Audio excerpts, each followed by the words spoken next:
আপনি? হ্যাঁ, বাধ্য হয়ে আসছি। আমি আপনাকে কত ফোন দিয়েছি, আপনাকে কোথাও পাচ্ছি না। ঝামেলা ছিল ভাই।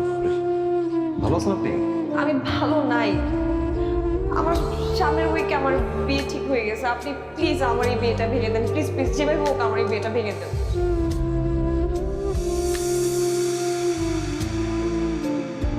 এখন আর পাগলামি করার বয়স আছে? আপনি দেখতে যতটা ইয়ার না লাগেন, আপনার কিন্তু বয়স হয়েছে। বিয়েটা করে ফেলেন। হ্যাঁ, আমি বিয়ে করবো, কিন্তু সেটা আপনাকে। আমি আপনাকে ভালোবাসি।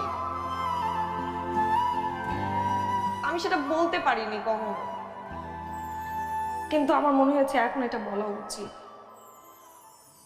আমি আপনাকে ছাড়া অন্য কোথাও বিয়ে করতে পারবো না।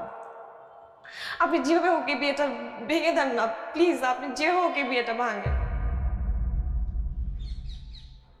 সম্ভব না।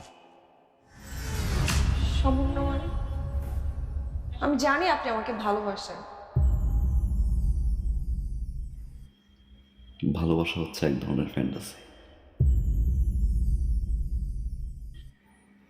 আর এই ফ্যান্টাসি মাঝে মাঝে রিয়েলিটির কাছে হেরে যায়।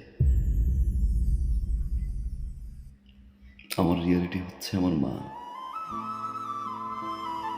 আমার বাবা, আমাদের সংসার।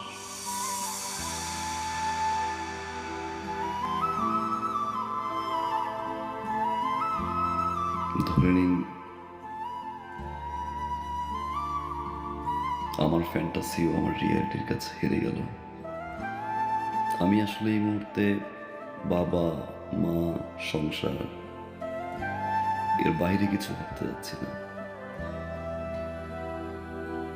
আই সরি, আপনি বিয়েটা করে ফেলেন। আমি আপনাকে ভালোবাসি। আমি আপনাকে ছাড়া বাঁচবো না। পৃথিবীর সব প্রেমিকারাই বিয়ের আগে ঠিক এই কথাটাই বলে তার প্রেমিককে, কিন্তু বিয়ের পরে তারাই আগে ভুলে যায়। নতুন মানুষ, নতুন সংসার, নতুন স্বপ্নের ঘরে সবকিছু ভুলে যায়।